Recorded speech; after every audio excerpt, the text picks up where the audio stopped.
Let's talk about why clutter always comes back and how you can finally stop it. Because you've probably done this before, right? You've gotten organized or almost organized.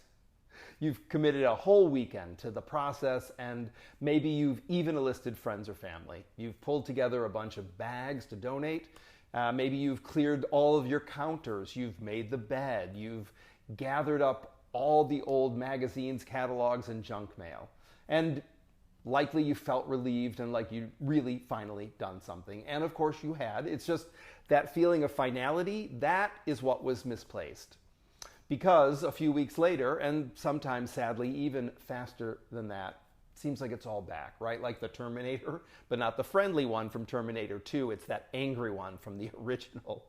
Of course, unlike the Terminator, it's not exactly the same android, or in this case, stuff. But it is the same feelings.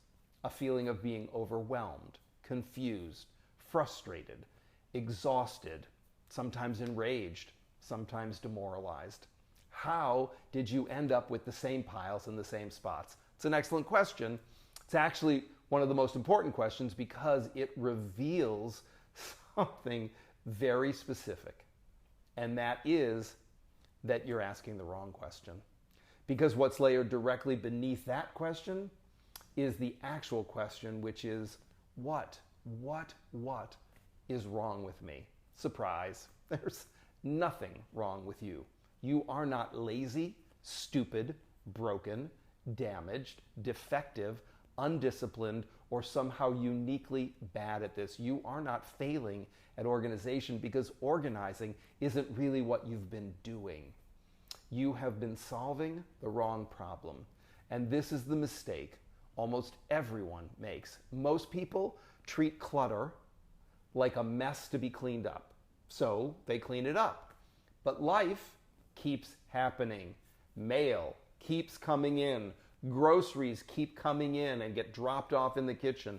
Purses and bags get set down every day. The phone follows you around like a lost puppy. Things get taken out but don't always make it back where they came from, or they get moved and they slide across surface to surface to surface. And so it seems like clutter is regenerating itself, right? You'd swear it was growing back on its own. In your most cynical moments, you may actually believe that gremlins are running around in the middle of the night, rearranging things just to drive you crazy. If only identifying the culprit were that simple. Here's what most organizing advice skips entirely. Clutter doesn't come back because you lack discipline.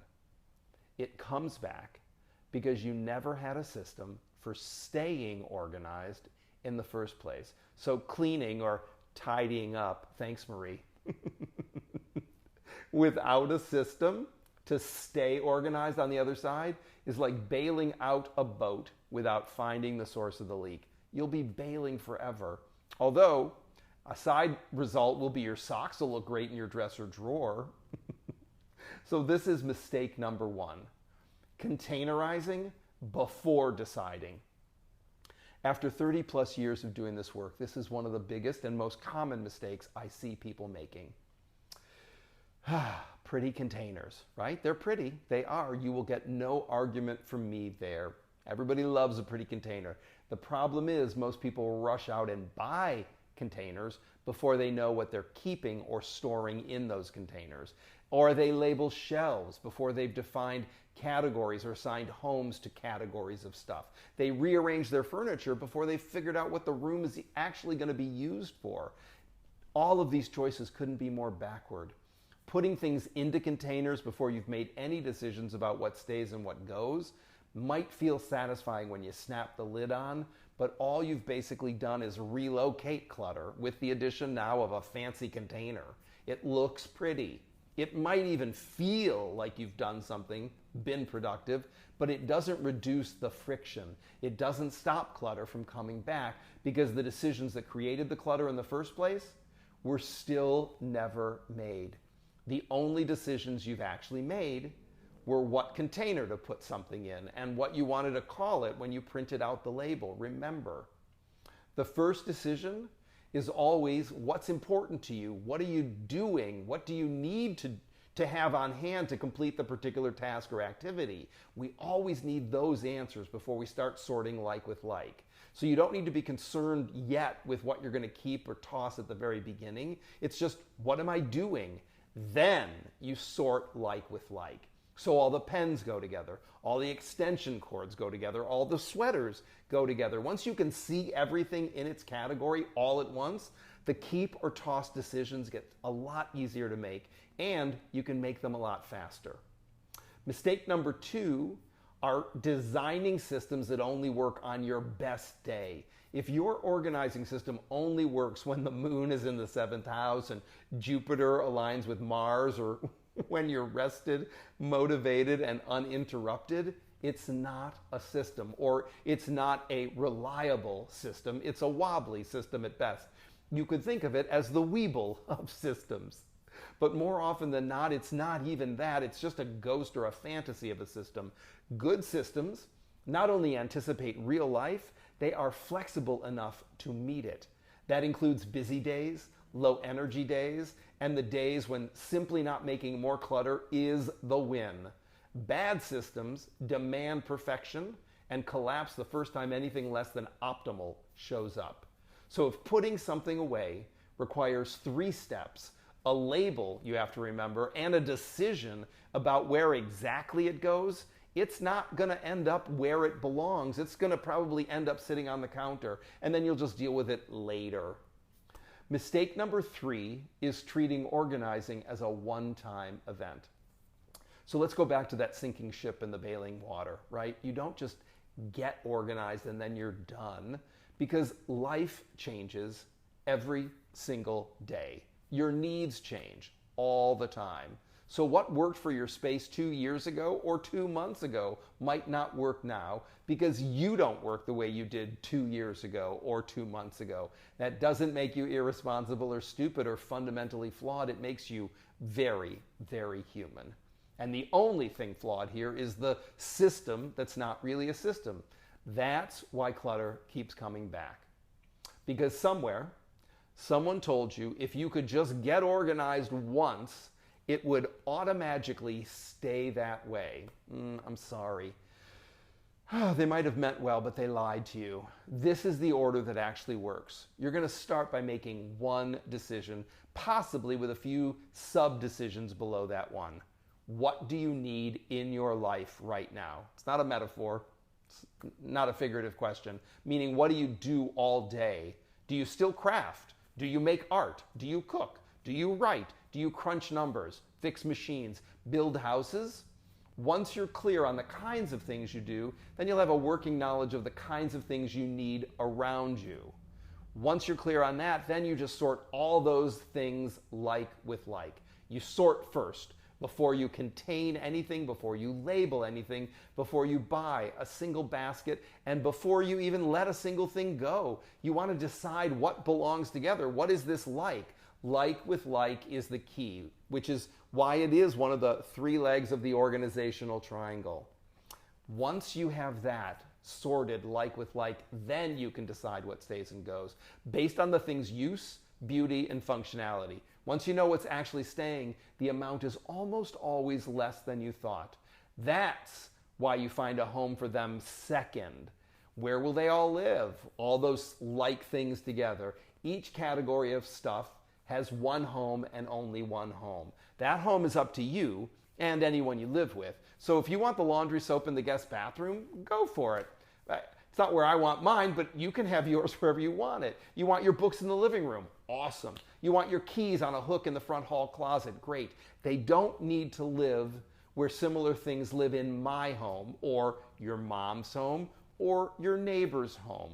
They just need to live all together and someplace logical to you so you can find them fast and put them back just as fast. Once that's done, you can containerize things that need containers. I have all my USB cables in a Ziploc bag in an IKEA plastic tub. I have all my travel supplies in a larger version of that same IKEA tub. I store crackers in a glass container in the kitchen instead of in random Mylar bags with chip clips. All my reusable shopping bags live in the biggest bag. I call it the bag of bags. You do you. If you don't like the idea of a bag of bags, knock yourself out. Just be clear, you're not figuring out how to get a rocket to the moon. You're finding a home for all your loose tote bags. So keeping things in scale helps to diffuse all those, but what about this? What about that questions bouncing around in your head. This is how it holds. The reason clutter keeps coming back isn't a character flaw, it's an order of operations problem without the sustainability plan. Because there's no getting organized. We know that now as if it's a one and done. Getting organized is really the on-ramp to staying organized. It's a way of life. Before you freak out about that, just equate it with brushing your teeth or flossing. You don't give either of those a second thought, you just do them. It's the same thing here. If you take something out, you put it back when you're finished. You don't just set it down and then lie to yourself that you'll put it away later. It takes the exact same amount of time now to return it as it does later, except later you have other things vying for your attention, which means it gets emotionally harder and harder to find the time later. This is the simple recipe. 1, figuring out what you need to do the things you do. 2, grouping each category of stuff together like with like. Then 3, deciding if any of these now like items can leave. 4, finding a singular home for each category of like thing. And then 5, putting like things into a container if needed. And if you want it even shorter, decide about you, sort like with like, decide about stuff, assign homes, containerize as needed. It's that simple, in that order, every time. And to get there, start by setting a timer. Sort like with like, it's easy. Just like the card game concentration. Then you make the decisions you've been avoiding. Find everything a home. Put it back in its home when you're finished with it. It really is that simple. Not always easy, but that simple. That's how it stops being something you redo every few months and starts being something that holds. Now, if you're still buying containers before you've made a single decision, I invite you to check out my book, Unstuff Your Life, because it walks you through the real order. Decide, sort, decide, assign homes, containerize. And you can get Unstuff Your Life on Amazon. And if you'd rather not rebuild the same system that's failed you 3 times already in the past, I invite you to join me for the De-Stress Your Mess Challenge. That will get you in shape the right time, live with me. And you can join the De-Stress Your Mess Challenge below. There's links. Both of them are ready for you whenever you're ready. All right? Thanks, and I'll see you next time.